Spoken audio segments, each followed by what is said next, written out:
અરવલ્લી જિલ્લાના મેઘરજ તાલુકાની જામગઢ ગ્રામ પંચાયતમાં આજે ગ્રામસભા દરમિયાન ભારે હોબાળો થયો હતો. આ વિવાદ ગામના આરોગ્ય કેન્દ્ર માટે જમીન ફાળવણીના મુદ્દે સર્જાયો હતો. ગ્રામસભામાં મોટાભાગના સભ્યોની સહમતિ હોવા છતાં એક સભ્યના વિરોધને કારણે પરિસ્થિતિ તણાવપૂર્ણ બની હતી.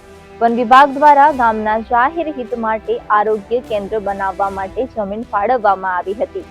આ જમીન પર આરોગ્ય કેન્દ્ર બનાવવા માટે પંચાયત દ્વારા ઠરાવ પણ કરવામાં આવ્યો હતો. આ ઠરાવને ગ્રામસભામાં રજૂ કરવામાં આવતા બહુમતી સભ્યોએ તેને ટેકો આપ્યો હતો, પરંતુ પંચાયતના એક સભ્યએ તેનો વિરોધ કર્યો હતો. આ સભ્યના વિરોધના કારણે ગ્રામસભામાં ભારે બબાલ મચી હતી. ત્યારે ગ્રામજનો અને અન્ય સભ્યોએ એક સભ્યના વિરોધ સામે નારાજગી વ્યક્ત કરી હતી. તેમનું કહેવું હતું કે જાહેર હિત માટે ફાળવવામાં આવેલી જમીન પર આરોગ્ય કેન્દ્ર જેવી મહત્વની સુવિધા ઊભી કરવામાં આવે તે જરૂરી છે.